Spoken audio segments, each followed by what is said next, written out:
மாத்திரையும் உள்ளது. இது போன்று வலி நிவாரணி மாத்திரைகளை உட்கொள்வது உயிருக்கே உலை வைக்கக்கூடும் என எச்சரிக்கின்றனர் மருத்துவர்கள்.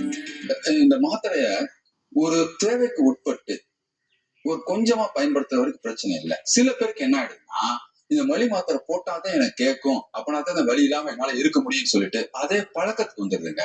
சில பேருக்கு அது ஒரு அடிமையாக கூட மாறதுக்கான வாய்ப்பு கூட வந்தது. நிறைய நெடுங்காலமாக பயன்படுத்த ஒரு பழக்கம் வந்ததுங்க.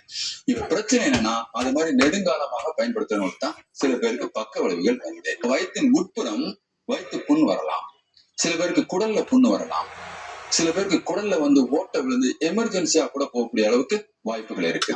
சிறுநீரக பாதிப்பு, சிறுநீரகம் செயலிழந்து கிட்னி ஃபெயிலியர் சொல்றோமே, அது வருவதற்கான வாய்ப்புகளும் இருக்கிறது. பிரஷர் கூடும், பிரஷர் கூடினாலே இதயம் பலவீனம் ஆயிடும். சில நேரங்கள்ல ஹார்ட் அட்டாக் வரலாம், சில நேரங்கள் மூளையில ரத்த குழாயில அடைப்பு, கசிவு, பக்கவாதங்கள் இது மாதிரி வரலாம். இந்த கூலி தொழிலாளிகளை நம்பி ஒரு குடும்பம் இருக்கிறது என்னும் போது அரசு உடனடியாக இவ்விவகாரத்தில் நடவடிக்கை எடுத்து அறியாமையில் இருக்கும் கூலி தொழிலாளிகளின் வாழ்க்கையை காப்பாற்ற வேண்டும் என்பதே அனைவரின் எதிர்பார்ப்பாக உள்ளது. காந்தி டிவி செய்திகளுக்காக ஒளிப்பதிவு